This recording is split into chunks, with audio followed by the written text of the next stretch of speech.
people who've been in the rocketry business for decades, who say about you that you don't know what you don't know. Well, I suppose that's true of anyone. How can anyone know what they don't know? When critics say you can't do this, your answer to them is, we've done it. You know, there are American heroes who don't like this idea. Neil Armstrong, Gene Cernan have both testified against commercial spaceflight in the way that you're developing it, and I wonder what you think of that. I was very sad to see that, because those guys are, those guys are heroes of mine, so it's really tough. No, I wish they would come and visit and see the hardware that we're doing here. And I think that would change their mind. They inspired you to do this, didn't they? Yes. And to see them casting stones in your direction. It's difficult. Did you expect them to cheer you on? So they're hoping they would. What are you trying to prove to them? What I'm trying to do is to make a significant difference in spaceflight and help make spaceflight accessible to almost anyone. When I was young, I didn't really know what I was going to do when I got older. People kept asking me, but then eventually I thought that the idea of inventing things would be really cool. I read a quote from Arthur C. Clarke, which said that a sufficiently advanced technology is indistinguishable from magic, and that's really true. If you go back, say 300 years, the things that we take for granted today you'd be burned at the stake for. Being able to fly, being able to see over long distances. So I thought, well, if I can do some of those things, basically if I can advance technology, then that's like magic, and that would be really cool. I think the biggest terrestrial problem we've got is sustainable energy, but the production and consumption of energy in a sustainable manner. One of the most difficult choices I've ever faced in life was in 2008. I had two choices. I could put it all into one company, and then the other company would definitely die, or split it between the two companies.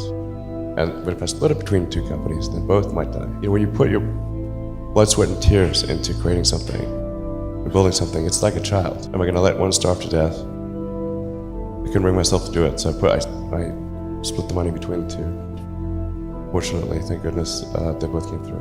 We're just barely able to scrape together enough parts and money to do the fourth launch. If that fourth launch had failed, we would have been dead. So multiple failures along the way. I tried very hard to get the right expertise in for SpaceX. I tried hard to find a great chief engineer for the rocket, but the good chief engineers wouldn't join, and the bad ones, well, there was no point in hiring them. So I ended up being chief engineer of the rocket. So if I could have found somebody better, then we would have maybe had less than 3 failures. After PayPal went public and they got bought by eBay in 2002, that actually freed up me and a bunch of other people to go and create companies. And I started debating between either solar, electric car, or space. I thought space was like the least likely to, nobody is going to be crazy enough to do space, so I better do space. I mean, for me, it's simply this is something that is important to get done. And we should just keep doing it, or die trying.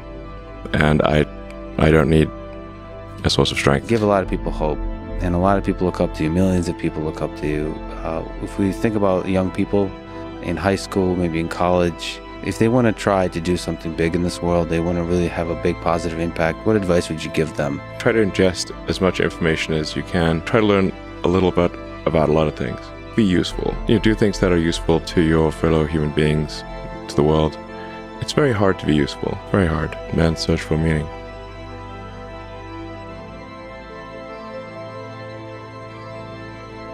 Life cannot just be about solving one miserable problem after another. That can't be the only thing.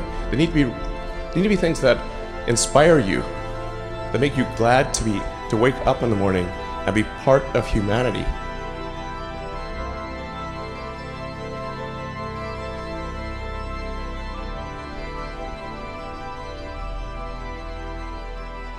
I came to the conclusion that if we can advance the knowledge of the world, if we can do things that expand the scope and scale of consciousness, then we're better able to ask the right questions and become more enlightened, and that's really the only way forward. There's a whole generation coming through who seem really sad about the future.